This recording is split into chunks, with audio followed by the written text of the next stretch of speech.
네, 오늘 히브리서의 말씀을 통해서 또 예수님에 대해서 또 알아가기를 원합니다. 네, 오늘은 주보를 보시면 제목이 구별의 기독교라고 하는 제목을 통해서 이 주제를 가지고 함께 알아보려고 합니다. 오늘 함께 읽은 말씀 중에 11절 말씀을 중심으로 우리 말씀을 나눌 텐데요. 11절을 제가 쉬운 성경으로 한번 읽어드리면 이렇습니다. 사람들을 거룩하게 하신 예수님과 거룩하게 된 사람들은 모두 한 가족입니다. 그렇기 때문에 그분은 그들을 한 형제라고 부르는 것을 부끄러워하지 않으셨습니다. 라고 쉬운 성경에서는 이렇게 번역을 하고 있습니다. 이 11절 말씀을 보시면 같은 단어가 두 번이 반복되는 단어가 있습니다. 어떤 단어일까요? 11절에 보시면 거룩이라는 단어가 두 번 반복이 되고 있습니다. 여러분들이 거룩하다라는 것, 우리가 교회 신앙생활 하다 보면 항상 거룩이라는 말을 많이 듣잖아요. 이 거룩이라는 말이 무엇일까요? 이 거룩이라는 것은 성경에서 거룩하게 하다, 그리고 성별하다, 그리고 또 봉헌하다, 또 하나님 앞에 봉헌하다, 그리고 성결하게 하다, 이런 뜻을 가지고 있는 게 이 거룩이라는 단어입니다. 제가 이 거룩이라는 단어를 구약 성경에서 찾아보니까 한 100번 정도 나오는 것 같아요. 이 구약 성경에 100번 정도 나온다는 것은 거룩이 구약에서 엄청 중요하다는 말이죠. 이 거룩은 분리나 구별을 뜻하는 것이 바로 거룩이라는 단어입니다. 그래서 이 구약 성경 대부분 이 거룩이라는 단어를 사용할 때 어떤 윤리적이고 우리 삶 속에서 거룩한 삶을 살아간다라기보다는 구약 성경에서는 이 하나님께 올려드리는 제사, 이 제사를 통해서 거룩하게 된 제물이나 사람들을 가리킬 때 이 거룩하다라는 말을 씁니다.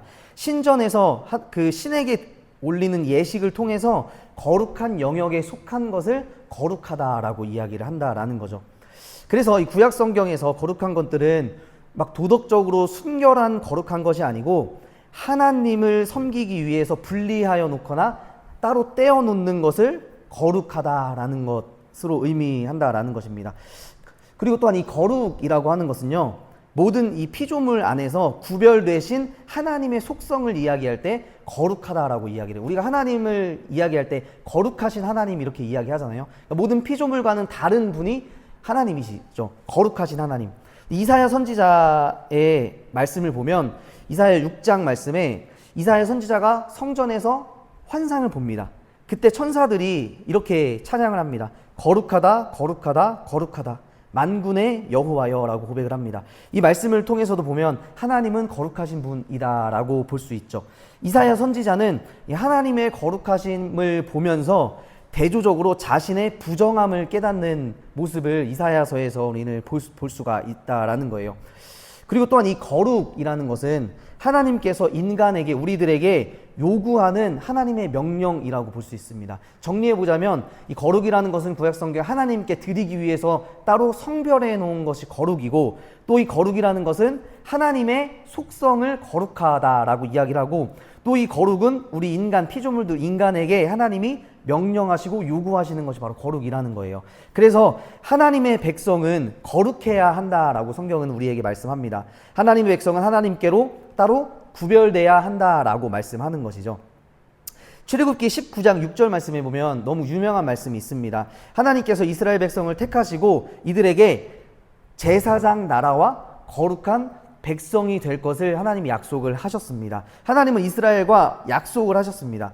하나님의 이 언약을 지키면 모든 민족 중에서 내 제사장 나라가 되고 거룩한 백성이 될 것이라고 이야기를 했습니다. 이 말을 다 정리해보면 하나님께서는 이스라엘을 통해서 구원의 역사를 시작하셨고, 그 시작하신 하나님께서 제사장 나라, 곧 대표성을 가지고 제사장 나라의 이스라엘을 통해서 모든 이방 민족이 거룩한 백성이 될 것이다 라는 온 인류를 위한 이 약속이 바로 하나님의 언약이었다라는 거예요. 그래서 이스라엘 백성들께만 하나님이 이렇게 명령하신 것이 아니라 우리에게도 지금 언약 백성인 우리에게도 하나님은 거룩하게 살 것이라는 것을 요구하고 있다라는 것이에요. 오늘 11절 말씀에 보시면 사람들을 거룩하게 하신 예수님과 또 거룩하게 된 사람들은 모두 한 가족이라고 이야기를 합니다. 가족. 한 근원에서 나왔다라는 이야기죠. 그렇기 때문에 그분은, 예수님은 그들을 한 형제라고 부르는 것을 부끄러워하지 않으셨다라고 이야기를 합니다. 한 근원에서 나왔다라는 것을 쉬운 번역 성경에서는 가족이라고 번역을 했는데 잘 번역한 것 같습니다. 여러분들 어찌 보면 생각해 보면 우리는 다 가족을 가지고 있잖아요. 가정이 있잖아요. 그런데 이 땅에서 혈육을 통해서 맺어진 관계는 고작 많이 살아봤자 몇 년 관계일까요? 한 100년 정도? 120, 길게 살면 한 110년, 120년 지나면 그 가족 간의 관계가 끊어지고 만다라는 것입니다. 우리가 이 땅에서 그렇게 가족과 이렇게 연결돼서 살아가고 막 아둥바둥 살아가지만 결국 하나님 앞에서 죽음 앞에 나아갈 때는 한 100년이 지나면, 한 세대가 지나면 관계는 사라지고 만다라는 거예요. 어느 교수님이 이렇게 이야기를 하시더라고요. 내 친자녀와 살아있을 때 자녀지, 죽으면 피로 맺어진 관계의 자녀와의 그 관계가 끝이다라고 이야기를 하는 거예요. 하지만 마태복음 12장 50절 말씀, 예수님의 말씀을 우리가 기억한다면 누구든지 하늘에 계신 내 아버지의 뜻대로 행하는 자가 내 형제요, 자매요, 어머니다, 내 가족이다 라고 말씀하신 이 예수님의 말씀을 우리가 잘 기억해 본다면 우리의 진짜 가족이 무엇인지 우리가 깨달을 수 있습니다. 그러니까 이 말을 전부 다 정리를 해보자면 오늘 본문 11절 말씀처럼 거룩하게 하신 분과 거룩하게 된 모든 사람들이 한 근원이고 한 가족이라는 말은 곧 하나님 아버지의 뜻대로 행할 때 그 자들은 모두가 형제고 자매고 어머니며 가족이다라는 말이 되는 겁니다. 여러분 레위기 11장 45절에 보면 이런 말씀을 하십니다. 하나님께서 이스라엘 백성들에게 내가 거룩하니 너희도 거룩하라고 말씀하십니다. 즉 하나님이 거룩하신 것처럼 예수님이 우리를 거룩하게 하셨고 또 거룩하게 된 우리는 예수님과 한 가족이고 한 형제라는 것이죠.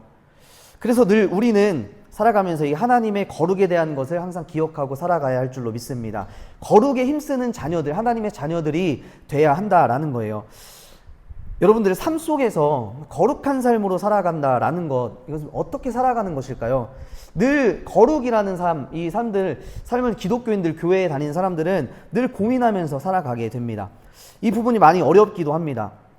하지만 오늘 본문을 통해서 우리가 살펴본 바 거룩하게 산다라는 것은 하나님을 믿기 위해 또한 하나님께로 나아가기 위해서 우리의 삶 가운데 속된 것들, 죄된 것들을 따로 분리시켜서 하나님 편으로 내가 나아가는 것이 곧 거룩이라고 생각해 볼 수 있다라는 거예요. 그것이 예배가 될 수도 있고 기도가 될 수도 있고 우리 이웃을 섬기는 자세가 될 수도 있다라는 것입니다. 이 바리새인들처럼 외식적으로 자신을 막 드러내기 위해서 남들과 자신을 분리시키는 것이 거룩한 것이 아니라 하나님께로 나아가기 위해서 속된 것들, 죄악된 것들과 분리하는 것이 바로 진정한 거룩한 삶이라는 거예요. 제가 예전에 이런 말을 들은 적이 있습니다.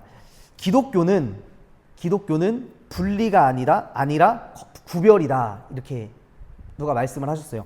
기독교는 분리가 아니라 구별이다. 좀 같은 말이기는 한데 기독교인은 세상과 분리된 자들이 아니라 세상과 연합되어 있지만 세상 속에 살아가지만 구별된 자라는 말씀이죠. 그래서 여러분들 우리 교회는 구별된 곳이어야 합니다. 세상 가운데 있지만 바로 구별된 곳이 바로 하나님이 세우신 교회라는 것이에요. 세상과 분리되어서 따로 있는 곳이 교회가 아니라 세상을 외면하고 등지고 그냥 우리 교회에서 우리만 신앙생활하고 하나님 찬양하는 것이 아니라 하나님과 함께 동행하지만 세상 가운데 구별된다라는 것이 중요하다라는 것이죠. 그래서 교회의 본질은 세상과의 분리가 아니라 세상 속 구별이라고 할 수 있습니다. 이 말을 여러분 각자에게 적용시켜 본다면 우리는 세상 가운데 그리스도인으로 거룩한 삶을 살아가야 한다라는 것이죠. 하나님께서 우리를 불러 모으셨고 우리를 거룩한 교회로 세우셨습니다. 이것을 그리스도인이라고 하죠. 여러분들 그리스도인의 정체성이 무엇일까요? 우리가 세상 가운데 그리스도인으로 살아가는 것, 어떻게 살아가는 것일까요? 말씀을 정리해 보자면 사도행전 11장의 말씀에 보면 그리스도인의 정체성에 대해서 나오는데 한 가지 말씀을 보려고 합니다. 사도행전 11장에 보면 수리아 안디옥에서 처음 주님의 제자들이 그리스도인이다라고 불렸습니다. 근데 이 제자들이 이 수리아 안디옥에서 막 하나님을 찬양하고 예배하면서 사람들에게 가서 내가 그리스도인이야, 나 하나님 믿는 사람이야, 예수님 믿는 사람이야 이렇게 말했던 것이 아니라 그 사람들이 어떤 행동을 보고 주위에 있던 사람들, 이웃들이 저 사람들 그리스도인이다 이렇게 이야기를 한 거예요. 그러니까 타의적으로 이 사람들이 그리스도인이다라고 이야기를 했다라는 거죠.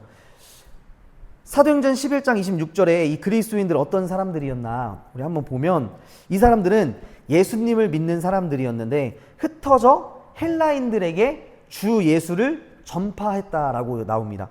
그리고 수많은 사람들이 믿고 주님께 돌아왔고 큰 무리를 가르쳤다라고 이야기를 합니다. 예수 그리스도를 가르쳤고 비로소 그들이 그리스도인이다라고 일컬음을 받게 되었다라고 사도행전에서는 말씀하고 있습니다. 이 말씀을 통해서 우리가 세상 가운데 그리스도인으로 살아가는 것, 정체성, 가장 중요한 한 사실을 알 수가 있는데요. 그건 뭐냐면 우리 그리스도인들은 세상 가운데 거룩하게 살아가야 하는데 그 거룩하게 살아가는 것 다름 아닌 예수 그리스도를 전파하는 사람이 되어야 한다라는 거예요. 예수님에 대해서 여러분들 이웃들에게 가르쳐야 합니다. 말씀으로 가르쳐야 하고 관계로 그들에게 예수님을 전해야 하고 우리 행동으로 우리 삶으로 예수님을 전파하는 사람이 곧 거룩한 사람이고 구별된 사람이고 그리스도인이다라는 겁니다.